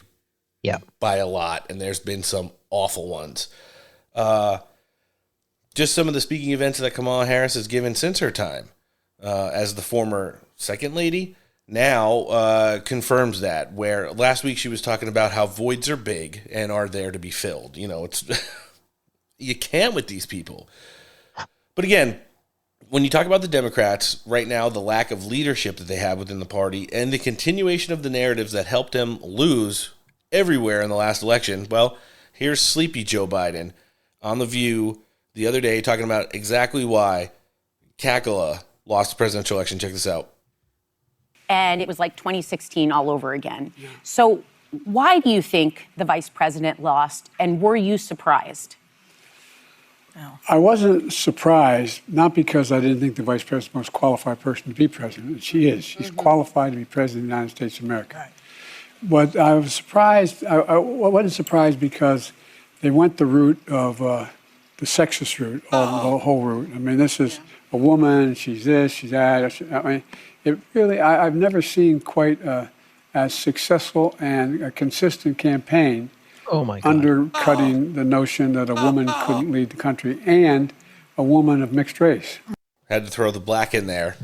Listen, misogyny is never going to, ever move the needle in a general election, especially for president of the United States. Nope. No one is going to care enough to not vote for somebody because they're a woman. It's because she was unequivocally unqualified to be the commander-in-chief of the United States of America. Listen, the Democrats tried their hardest to push this plan, and it almost worked.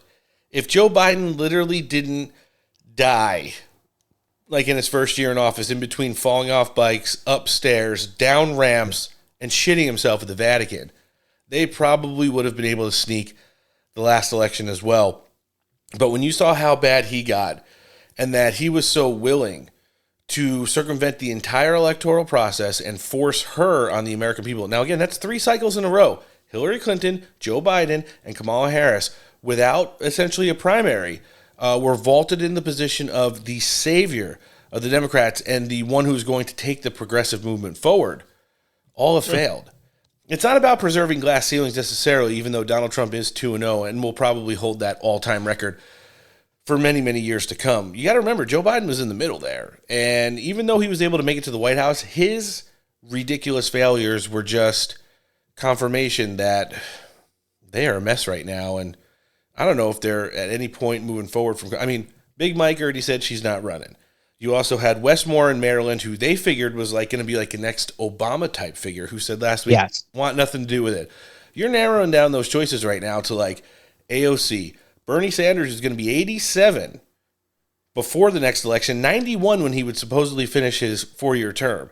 Gavin Newsom, J.B. Pritzker, Gretchen Whitmer, like, how do any of those candidates carry nationally? I just don't think they do, Alan. What do you think? No, I don't think they do. In the progressives' eyes, it's to them, it's who can carry on the progressive agenda the best, and it sure isn't Bernie Sanders, and I don't believe it's Stretch and Gretchen or JB Pritzker, fat boy over there in Illinois. I don't know. Again, they have these whack jobs at the DNC, and their vetting of their candidates are going to be unbelievably fun for us in all levels. I don't know. They're all going to run in the primary. And it would be quite interesting to see, is AOC going to be on the ticket somewhere? If they are stupid enough to run another woman, hey, go for it. More power to them. I just, more power to them. And I hope it is a woman. And I hope, I'll be honest with you, I hope that they succumb and they talk her into it and level her up behind closed doors and they put AOC up. It would be quite interesting to see. I want AOC in a general election. Like, I really do think at the end of the day, although it would be a lot closer than it historically has been for, primary challengers against Chuck Schumer in the state of New York, I think AOC could close that gap, but she still wouldn't beat him in a head-to-head race because of the power, influence, and money that he has in the Empire State. It's just not going to be enough, even with probably some pressure, from some of the big guns behind the scenes in the Democrat Party. I don't think it'd be enough to get Chuck Schumer out of power. No, I don't believe it would. I think he has enough money behind him. Yeah. Chuck Schumer is going to leave when Chuck Schumer wants to leave. I don't see anyone beating him in a primary for his seat. I see him getting bullied out of his leader position, possibly by progressives in the Senate, but I don't see him being beat in a New York primary by anyone, even the most progressive, like AOC type. I don't see it happening. No, I don't either. And moving right along here, as we're talking about, checking in on the Democrats and what seems to be now their never-ending quest to regain relevance. In step crazy Bernie Sanders. On the heels of the Fight the Oligarchy tour, no longer talking about millionaires, only the billionaire ones, because he is a millionaire now, traveling with AOC on a private jet. Another millionaire now. Yeah, another millionaire now. Remember, she used to be the one who say, I can't even afford a flat in D.C. I'm going to have to Airbnb it until I start getting my congressional paychecks a couple terms ago when she was a fresh woman. But the thing is now, Bernie Sanders flying. Listen, this is Green New Bernie and Green New AOC flying around on private jets at the expense of the campaigns, respectively, $230,000 to fight oligarchy. Alan, what do you think about that? Hey, listen, if they're fighting the good fight with a lot of money, they're They're the epitome of a lot of money and privilege, and it's quite interesting. Fight the oligarchs are now fighting the oligarchy. And that's another thing. They talk about in some red states where they're able to pull like 10, 13, 15,000 people. I just want our listenership to understand, when they try to push that narrative on you, you do realize, even in red states, when they have elections, especially general ones for like president, it's not usually 100% for Republicans and 0% for Democrats. Right. You guys understand that, right? They do realize that Republicans are not showing up to the fight the oligarchy tours in red states, right? Like it's literally we're in a red state, and it's the retard Democrats that live in red states going to the retard Democrat rally in the red state. It's not Republicans. Like, I really try to listen for the narrative through the narrative, and the way that they're spinning it as, oh yeah, we're going like to the middle of Idaho and places like Texas and, you know, even in Florida, and we're getting 10,000 people. I was like, well, no shit. Donald Trump only won those states by like 40%. He didn't win them 100% to 0. So you would think that some Democrats and independents and maybe first-time voters who want to know what like Bernie mania was like a decade ago is all about. Listen, if I was in a red state and there was a fight the oligarchy rally starring AOC and Bernie, and I was close enough, I would probably go just to see to people watch and to get some good content. There you go. I know exactly what you're talking about. They don't really love bras too much on the progressive side. Wink, wink, elbow, elbow. But let's play the actual clip here. Okay, he sat down with blockhead Brett Baer, and they volleyed back and forth, things like that.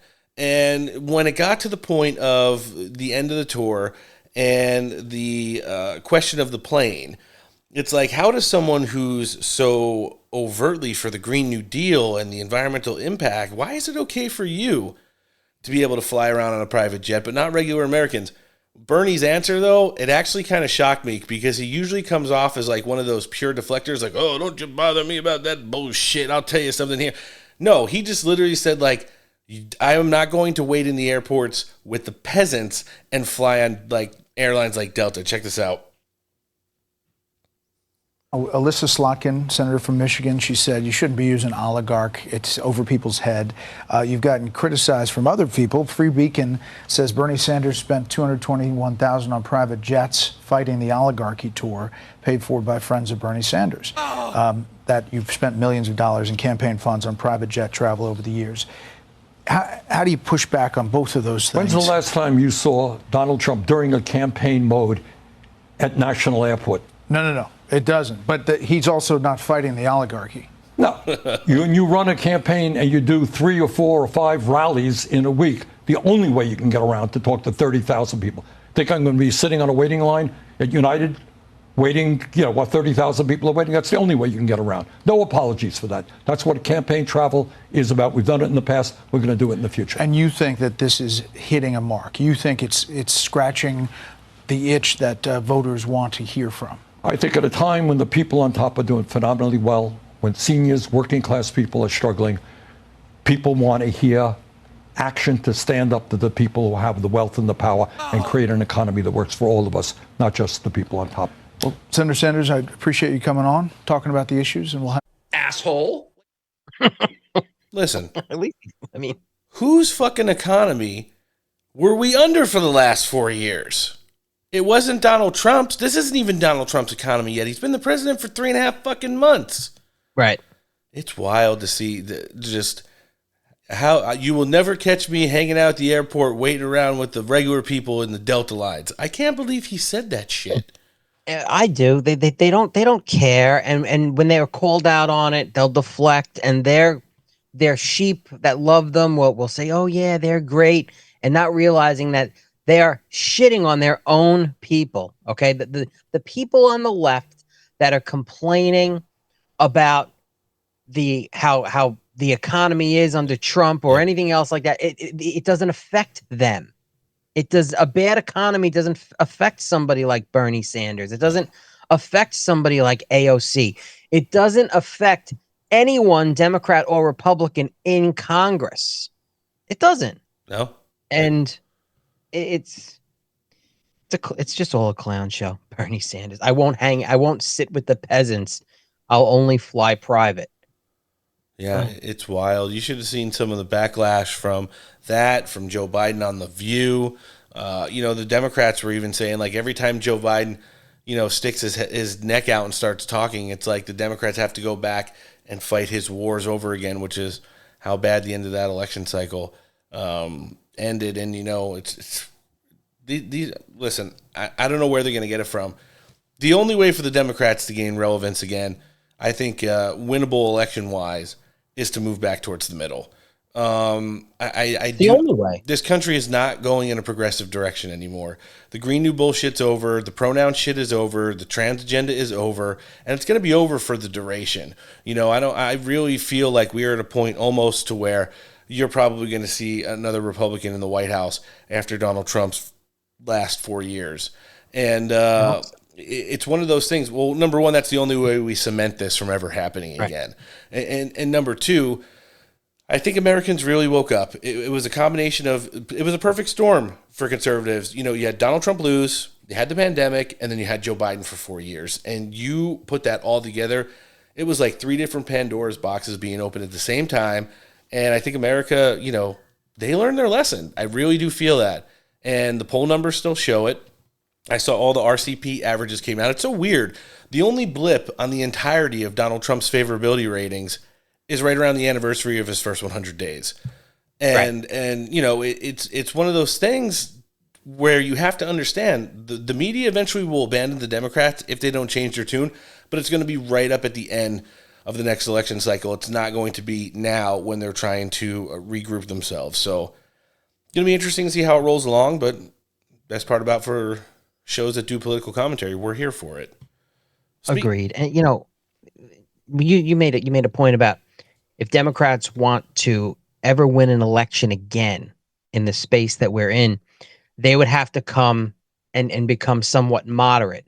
The problem with that is they won't, because then they would have to take a knee and start agreeing with Donald Trump and the people that support him.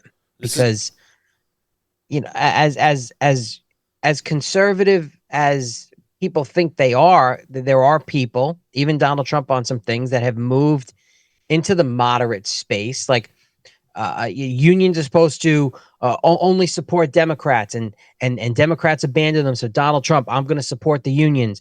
Democrats always, were against war, and Donald Trump, well, I'm against war. And then they're like, all right, well, send your sons and daughters over to kill Russians on behalf of Ukraine. So on so many different levels, they can't become moderate anymore. They have to go pedal to the metal progressive because they would become more in line with some Republicans.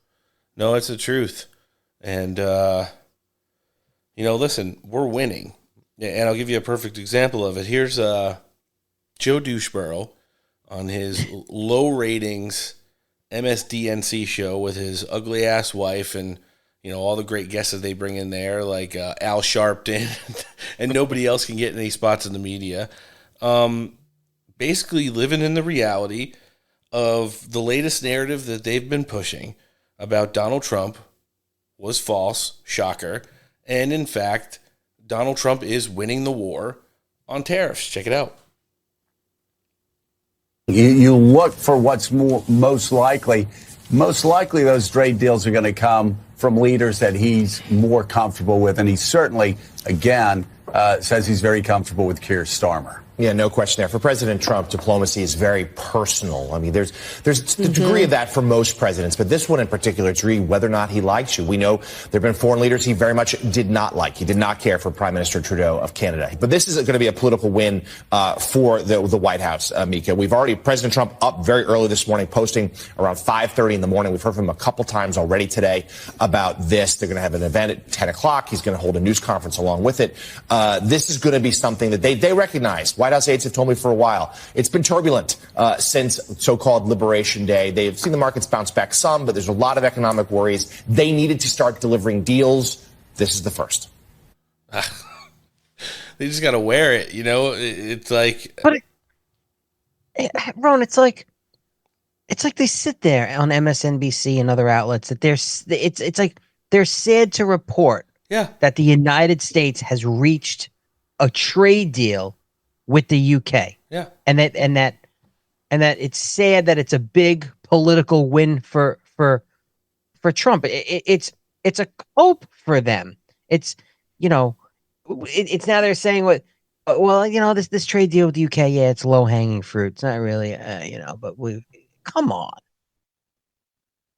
Listen, we're going to see a lot more of it, and I think we're going to be okay. Donald Trump's going to continue to rack up these victories, even maybe gain some W's in succeeding to, I don't want to say get revenge, but show the hypocrisy of those who tried to persecute and prosecute he and his family and his friends and his followers over the course of the 4 years that he was out of office.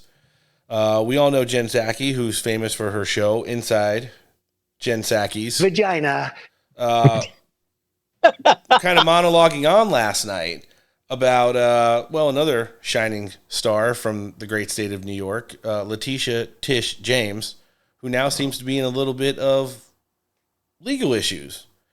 Laquifa. The same issues that she threw against Donald Trump in state court up in New York 2 years ago. Alan, if this turns out to be true, it's like she literally thought about everything that she's done to enrich herself over the last decade and a half and said, you want to know what? I bet you if we go and look at Donald Trump's books, he's at least kind of the way there on some of this stuff, and then tried to use it against him.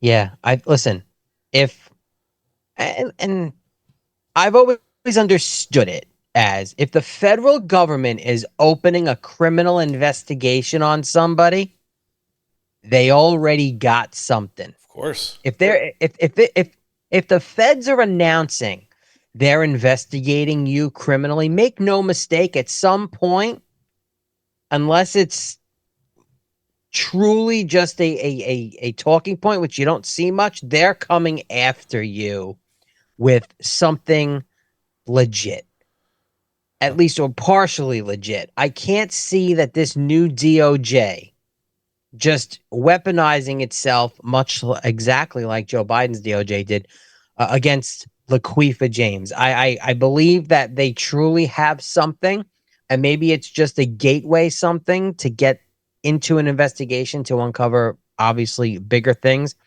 but it would be a wonderful thing for MAGA, for the United States, for credit being earned back for the DOJ and the judiciary, for Laquifa James to be put in handcuffs by, and led into the Southern District of New York courthouse. And for every other big balls, radical leftist, Soros-funded DA who thinks they could get into the political arena with Donald Trump would not have enjoyed so much successes throughout the years. Now listen, everybody does smoke and mirrors, but if you don't do things overwhelming majority-wise by the book, like, you will go to jail. And this guy's got businesses all over the world. It's not like he's got a couple buildings scattered across the United States. Like, this is one of the biggest building moguls in the history of the planet. And to think with all of his resorts and his hotels and his golf courses and everything else that bears his name, that he ain't doing things right, especially over the course of the past decade that he's been down in the political arena where everything he's got is under the microscope, you need to get your head examined. It's like billionaires find ways to stay billionaires, but billionaires that really are able to keep their head above water for as many decades, and it is a lot of decades, as Donald Trump does, you got to be doing things the right way. Again, here is Jen Psaki last night having probably one of the most awkward conversations with Letitia James on her show. And I'll just let you guys be the judge. I mean, there were reports today that the Justice Department has launched a criminal investigation into real estate transactions that you're involved with. I'm not validating that in any way, but I wanted to just ask you if you've received a formal notice of that at this point. No, not at all. These allegations, Jen, are baseless. They have been discredited, refuted. There was a letter that was prepared by my attorney that was sent to Pam Bondi, the United States Attorney General, And it's unfortunate that President Trump publicly attacked me a few days ago. And as a result of that, he telegraphed to the Department of Justice and to FBI that I should be targeted. You see, this is nothing more than an extension of his revenge, his retribution. And he finally got up to the J's. And so I stand prepared to respond to these baseless attacks with facts. And we look forward, obviously, to further discussions with the Department of Justice or any other individual who leaked this. Listen, the facts are she's in a world of trouble because I think so. She has added and deleted physical assets, including properties, on multiple different tax returns over the years. She's got some funny shit going on with her family, like her dad and her brother, labeling them as, way outside of the gray area. Yeah, husband or significant other or spouse on multiple tax documents and allocations of wealth. Yeah. It's not a good situation for her. And listen, I don't know where this is going. You also don't know what kind of a judge this is going to get in front of either. But at the end of the day, the level of hypocrisy within this party right now and the fact that they have invested 20, 30, 40 years of this kind of narrative moving towards progressivism and socialism and Marxism here in the United States with all the weird sexual shit intertwined in it is why they're so off base right now. And Congress has a 20 some odd favorability rating. All the leaders in the party are around, 20%. And then you just see Donald Trump kind of living his best life, getting ready to do the sword dance coming up here in Saudi Arabia soon. So it's great. It is. And we're going to leave it at that as we're getting ready to jump in with David Sentner for the first time. But before we do, here's another check-in with one of our partners. It's an unpleasant truth that 42% of Americans are obese and 79% of Americans are overweight. That's practically 1 in every 2 Americans living day to day with every minute counting down to the end of an unhealthy existence. It's time to change that and make Americans healthy again. You've probably heard about weight loss injections that can help you get back into that right mindset and help curb those cravings so you can focus on what's really important. New Hope Wellness has changed thousands of lives, and maybe it can change yours too. They are American family-owned and operated with the goal of saving lives. With convenient telehealth options, you can speak to a licensed professional from the comfort of your own home, and all products are delivered discreetly to your front door. Visit newhopewellness.com/state and start your journey to a better you. That's newhopewellness.com/state to get your free consultation and $100 off your first order. 1-800-527-2150. Make America healthy again. All right, joining us next on the show today, this Big Friday edition of the Steak for Breakfast podcast. He is a serial tech entrepreneur joining us for the first time, someone who knows a little bit about cancer culture and making America great again. Mr. David Sentner, welcome to the show. Hey, Ron. Thank you. Thank you for having me. Appreciate it. It's an honor and a pleasure. Glad that we could finally catch up. I actually had the extended time in between when we were supposed to interview earlier this week and now to do a little research, watch a little podcast. And I'll have to be honest with you, I like it. Well, we're really excited about this podcast. Should I share with you what it's all about? Well, that's the thing. As I lead in with you today, I want to talk about the experience that you had and your wife had. It's not every day that a billionaire tech entrepreneur just goes and gets canceled because of the money, because of the influence, because of all the power that they wield, plus the work that they do for other people. And there you were in the midst of it. And I kind of want you to, before we even get into any of the topics I want to talk with you about current events wise, give our listenership a little bit of your backstory and where that instance of, cancel culture in its purest form has come and brought you to where you're at today. Yeah, sure. Well, I'm happy to share my story. I've had a really successful tech career. I made some big innovations in the electronic toll collection arena, believe it or not. My wife, that's where I'm from originally. We started school from scratch, and COVID happened. And going to school during COVID was extraordinarily challenging. My wife and I didn't subscribe to all the mandates that were happening with the vaccines and masking and social distancing, and went against the grain, discouraged our teacher community from getting vaccinated, at least waiting until the summertime. And one of the disgruntled teachers leaked a video to the media, which then caught fire. And we were taken to task by the media, literally globally, to the White House, all over the world, with camera crews stationed outside, all trying to take us down because we were going against the narrative. That was the first time there was a cancellation attempt. And we lost a huge number our student body. But it did bring our school to the attention of a lot of people who are aligned with us, which was very interesting. Then another semi-related cancellation about a year later that had to do with vaccines and the students this time, not the teachers. And then about a year later, completely separately, I was trying to make a $10 million donation to the city of Miami to build and improve a sports dome facility that was across from our school that would be enjoyed by the community at large and, of course, our school during daytime hours, which we can use that park anyway. And out of the blue, the commissioner and a lobbyist were arrested for supposedly prioritizing this project over the interest of a competing project. And they tied the dotted lines back to the centenars and our interest in the park and some campaign contributions that we made previously to that commissioner. And it was a horrible nightmare. We became the story, even though we were never accused of anything. We were technically witnesses for the prosecution. Sure. And ultimately, at the end of the day, all charges were dropped. Never even went to trial or anything. But there was massive damage. They tried to take us out. It was very malicious and intentional. Ironically and coincidentally, I own a company called Erase.com, which has to do with improving people's reputations online. And we have many different tactics. One of the issues of being canceled is when you feel like you don't have a voice, you have no mouthpiece.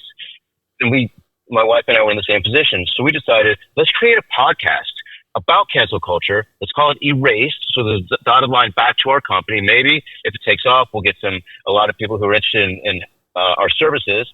And we'll bring on a whole bunch of guests to share their stories of cancellation. So we just started about a month ago. We have 5 episodes online. It's going great. We have each long form episode has thousands of views already. We've had Alan Dershowitz, Roger Stone, Papa John Schnatter, the pizza guy, who got in trouble for some racist comments he allegedly made.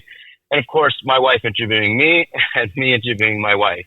And then going forward, we have amazing guests that we've already sitting in our vaults, many episodes waiting to be released. Just yesterday, we interviewed Eddie Gallagher, former Navy SEAL, who got in trouble for allegedly murdering somebody. And of course, all those charges were dropped. But people's lives are completely torn upside down permanently. They never report after the fact as effectively as they did before when they were accusing people of everything. We have real damages. We were debanked. We lost our insurance. There's financial services that they won't go near us. It's pretty bad. And so the podcast is it's called Erased.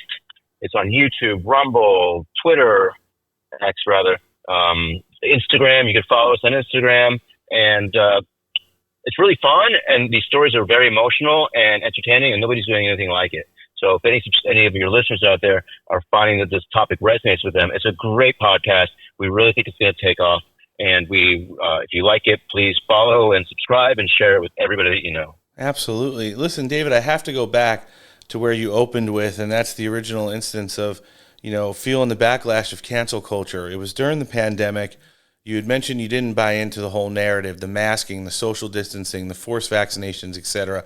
What was it in that narrative that moved the needle for you and your wife? Because obviously when you see the entirety of the world being shut down, things happening, as someone who was the head of an education facility as well, seeing kids do distance learning essentially for the first time ever outside of like very remote places and instances of, let's just say, bad weather or things of that nature. But this wasn't just happening in small cities and towns across America. This was happening around the world, and there was something that sounded an alarm for you and your wife. What made you guys not only get to that, reasoning and then take such a stand on it as well? Well, I cannot really, in good conscience, take all the credit for this. It's really my wife. She has a great bullshit detector. I like it. And it's just, and from day one, though, we were just like everybody else. We sprayed our boxes with hydrogen peroxide. We were literally, we saw COVID happening. We had a working committee that was working on it starting in January of 2020. We met regularly. That was a committee I oversaw. Just in case this thing takes off, we want to make sure we can go remote. I'm a technologist. We had our tech stack. we were literally, I'm not exaggerating, probably the first school in the entire country to go fully remote. Wow. Out of precaution. And then that month, after we realized we don't need to spray our boxes and the talk of the vaccines and how arbitrary the 6 feet social distancing is, and the masks don't really work. This is a virus and not a bacteria. My wife really leaned into not subscribing to any of this stuff and really going against all of it, which was very divisive to our school community, actually, because some people were very, very were drinking the Kool-Aid, and some people were not. So in a backhanded way, when this video was leaked, and our parent community, some of them, many of them, ran for the hills, and our teachers ran for the hills, it did attract people from all over the world who heard about our school and were like, this is like the perfect school. We don't even know anybody in Miami. We need to move there. Our kids need to go to this school. There's no other school on the face of the earth that's for us. To this day, fast forward, we're probably the most aligned community of parents of any school, maybe in the entire country, if not the world. There's no polarity in our school. Everybody is on board with, I think, a healthy skepticism. That's just wild. And, it is always the better half that you have to lend the credit where credit is due. I like to say that you had there. But it's a huge story because, you've seen it with so many individual people. There's like the paddleboarder out in California getting chased by the helicopter. There's the woman who's sunbathing on the beach who's getting rolled up by, California Highway Patrol out here where we live. It was just insane to see. And then you go to like the stores, like Walmart, or in a lot of places, dispensaries and alcohol package stores and things of that nature. Life was normal. Life was like pre-pandemic. People were shopping. No one was dropping dead. But the people who bought into the narrative, the masses, like you suggested, it just caused absolute chaos in this country. It set us back probably decades educationally. The workforce probably still hasn't recovered. Small businesses were destroyed all over America, which I think was part of the initial plan of the Democrats who were in control at the time. And it takes us to today. So listen, we've got a new president. We've got a new perspective on things. And as someone that's, so dialed into the field of education and cultivating children and new generations of people who are going to lead this country, the Make America Healthy Again movement isn't just about eating the right foods. It's a total body, like brain to weightlifting and beyond, of making sure that the next generation of people to lead this country are going to be a lot healthier than, unfortunately, a lot of people in this country are today. Tell us about your involvement in that movement, your buying into that narrative as well, because, something like you just talked about, seeing the bullshit detection when it comes to things like COVID and lockdowns and vaccines is one thing. But making everybody healthy again and getting outside and getting some sunlight and putting nutritious food in your body and actually doing things for your brain that stimulates it outside of like a telephone screen seems like a lot better direction to go in now than where we're currently at. I couldn't agree with you more. Just for the record, we supported Trump in this presidency, but we are very, very close with Bobby, Robert Kennedy Jr., by virtue of my wife and I were on the board of his activist group, Children's Health Defense.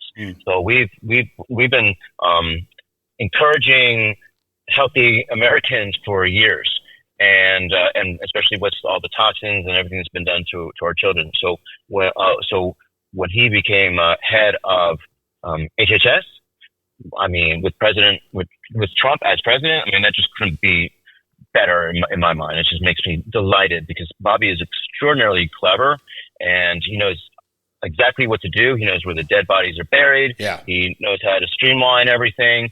And just recently there was an announcement that $500 million is going to go toward NIH, which is, I guess, a division of HHS, to develop homegrown universal vaccines that don't rely on mRNA. Yep. And I know Bobby, he's a pretty clever guy.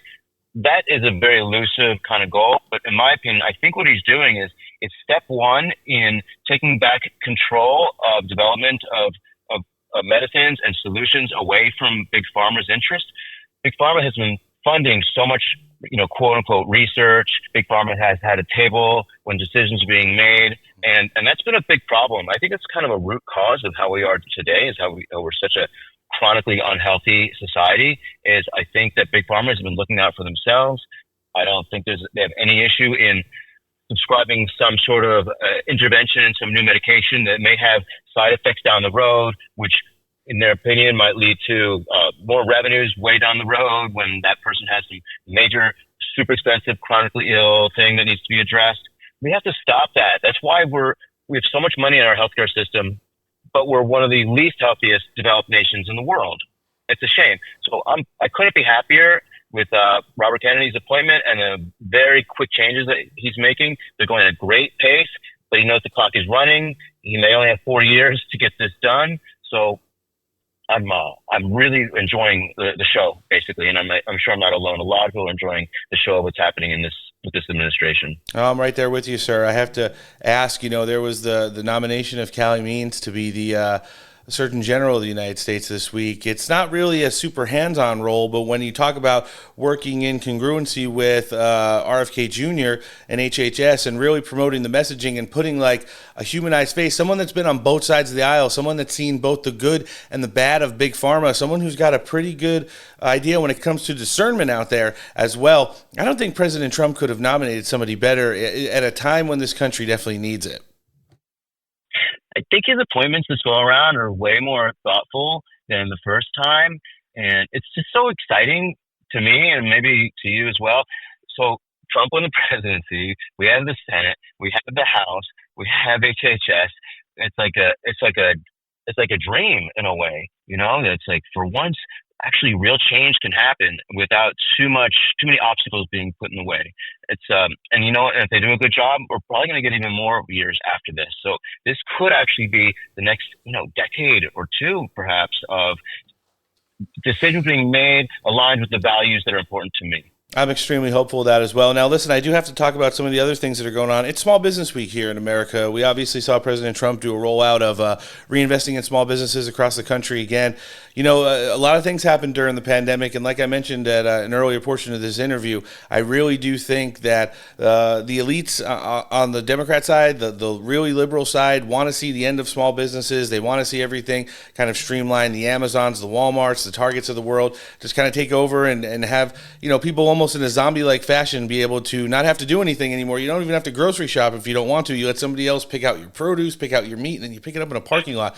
I don't really like that.